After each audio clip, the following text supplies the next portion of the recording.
What's up, everybody? Man, it's your boy, Mr. Duga, coming at y'all with another video, man. And today, man, I'm gonna take a look back last year and preview and predict this season's NFC South division, yo. First taking a look back at last year, man. You had the New Orleans Saints winning the NFC South. Good, good with them is obviously like I mentioned, they won the division. Michael Thomas set all kind of franchise records for the Saints. Alvin Kamara did his thing. Drew Brees broke the NFL's all time passing record of he has the most passing yards of anybody in NFL history. Shout out to him for that. The defense played, after starting off extremely slow, the defense played well. They made an in-season trade, to get Eli Apple from the New York Giants. They had our boy Pete Ryan from the Eagles, but he got injured early on. And they was number one seed, won the division. Obviously had a first round bye, the divisional round. They got fortunate. You feel me?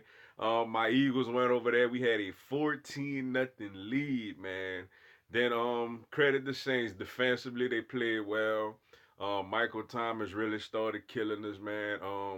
But we had, even with all that being said, man, we had the ball driving, and the ball bounced off of outside Jeffrey hands right into Marcus Lattimore's hands, and the Saints beat my Eagles to advance in the NFC Championship game. It's all good. Y'all got that. It's all right.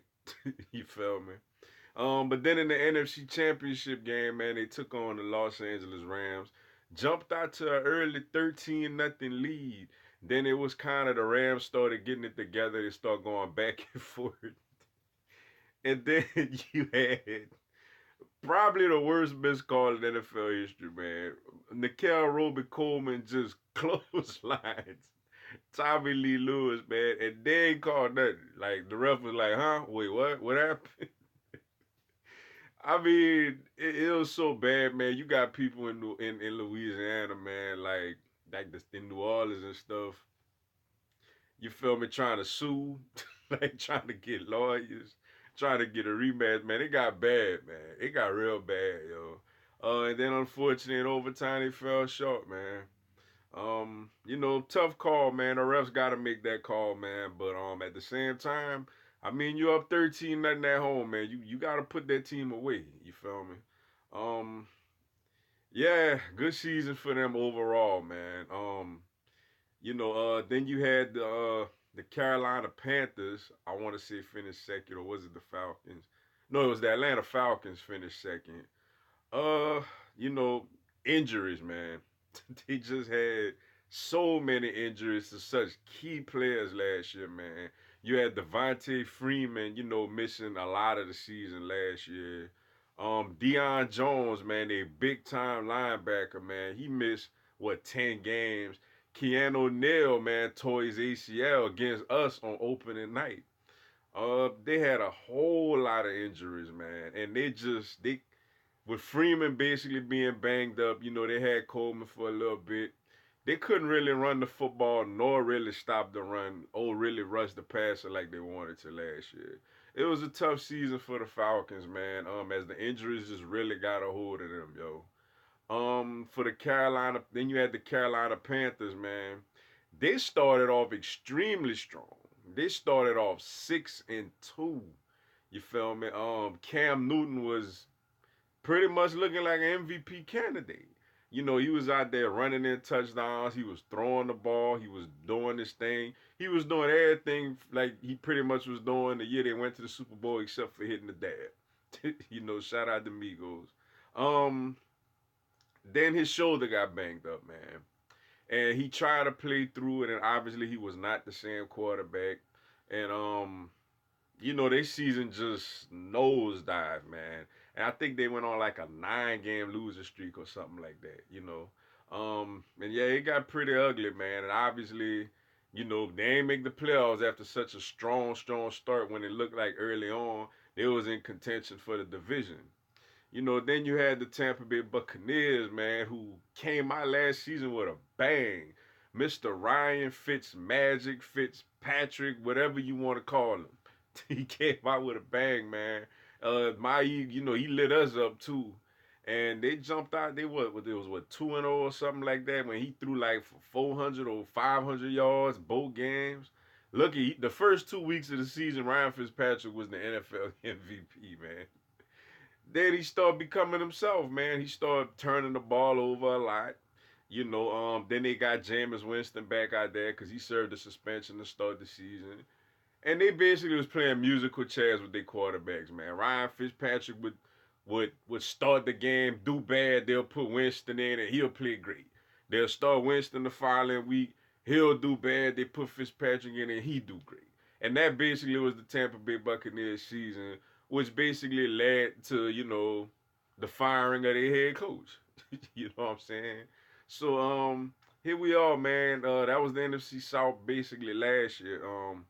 Going into this year, man, for the New Orleans Saints, man, the good is obviously they still one of the most loaded rosters in the NFL, man. Drew Brees is still at quarterback. He still basically got a little bit, left in the tank.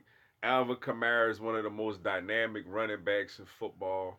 Michael Thomas has turned into a legit superstar at the wide receiver position. Defensively, Demario Davis is really holding it down for them at linebacker. Marshawn Lattimore is a really, really, really good young cornerback. And they got some young safeties back there, man. Solid kicking game, great head coach, great home field advantage. It's a lot to like for the Saints, man. But on the negative side, man, I think that the Max Unger retirement and losing Mark Ingram is a bigger loss than most people think, man. Because they lost the interior physicality of the offense, yo. As an Eagles fan, we lost LeGarrette Blount and Jay Ajayi got hurt. And, it wasn't the same. The running game wasn't the same. We didn't have that threat of a physical downhill running game. And Mark Ingram brought a lot of physicality to that offense, and so did Max Unger at the center position. I think that's two big losses for them, man. We're gonna have to keep an eye on that. And they also got to develop a consistent number two wide receiver. As great as Michael Thomas is, man, teams are gonna want to start doubling and triple teaming them. These other guys is it Traquan Smith? I think his name is. They bought in Rashard Matthews, who used to play for Tennessee. They got Ted again. Like it's a lot of guys, man, but they got to develop a consistent number two wide receiver. Jared Cook, the addition of him should help at the tight end position, but losing Ingram, losing Unger, man, and needing number two receiver is the things they got to worry about. The Atlanta Falcons, man, coming into this season, they get everybody back healthy. So like that's good for them. They get back Deion Jones, they get back Keanu Neal, they get back Devontae Freeman. That's big upgrades for them right then and there. And they also trying to improve their offensive line, man. Adding a couple of young rookies to go along on their offensive line to try to improve in that area. Obviously Julio Jones, in my opinion, is hands down the best wide receiver in football. Matt Ryan, I'm not a huge Matt Ryan guy, but he's okay. Devontae Freeman is a really good running back when healthy. When he first came into the league and started playing, he was pretty much Alvin Kamara when he first started really getting playing time like that.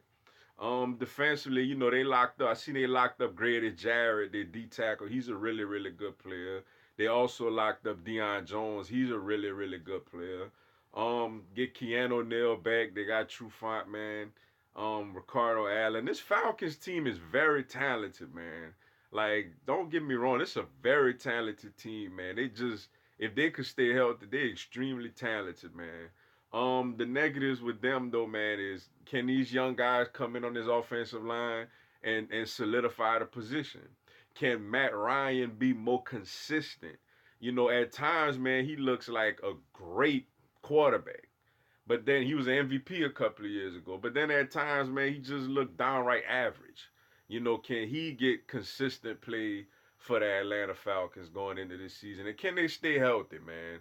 Can guys like Deion Jones, Keanu Neal coming off of ACL, Devontae Freeman, can Vic Beasley and Tack McKinley finally show up and do a little something, man? That's the questions with them.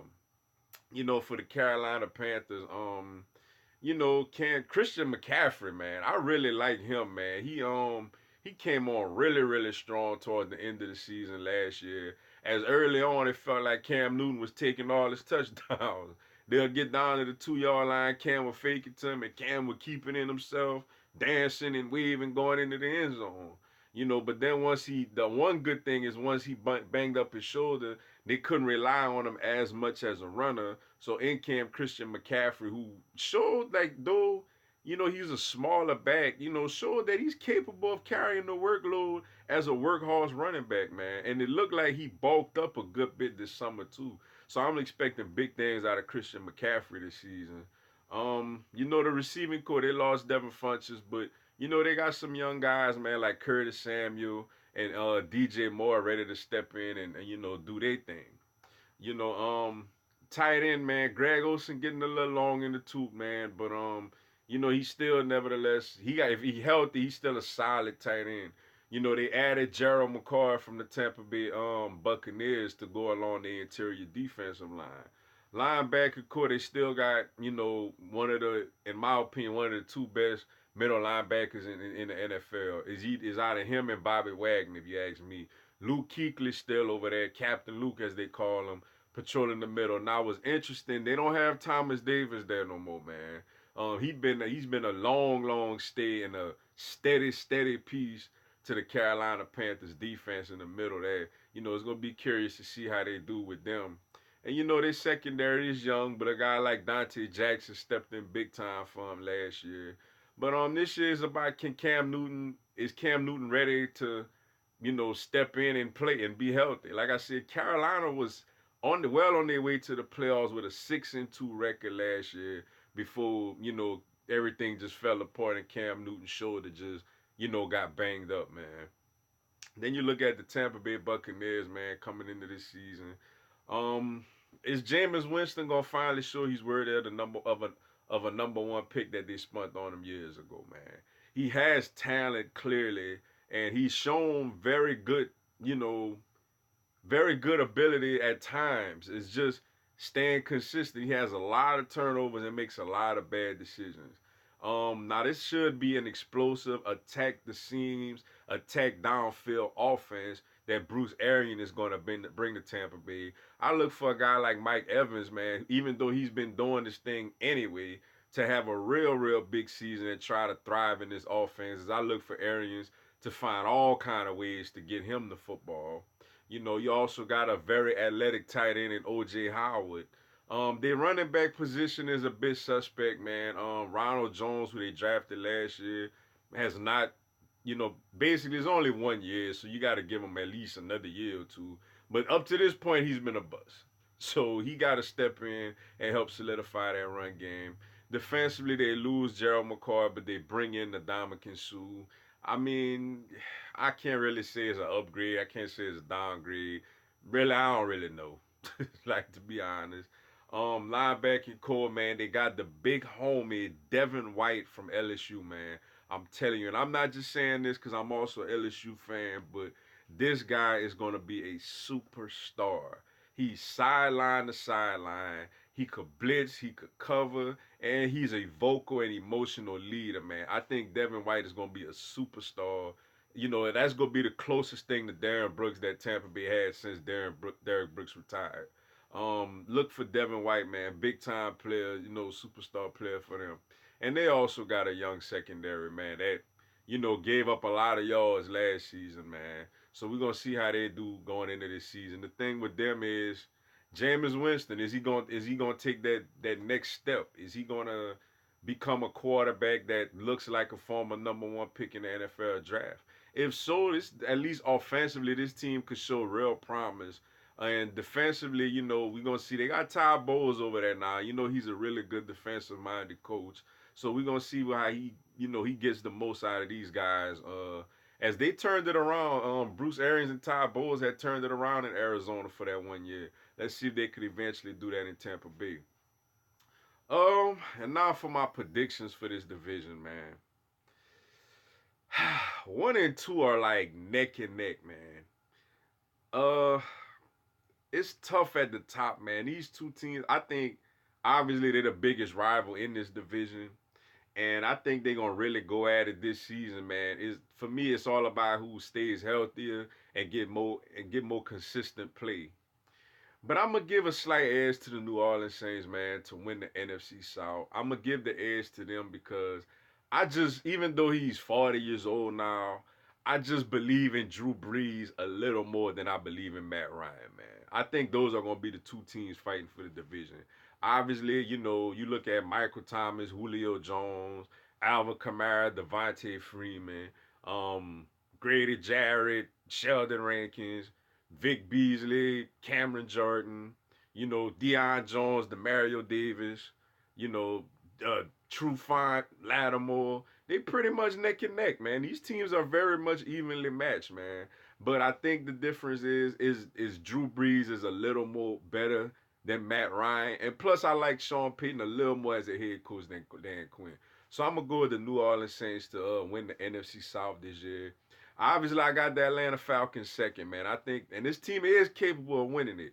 They're a very, very talented team, man. Third, I'm gonna go with the Carolina Panthers, man.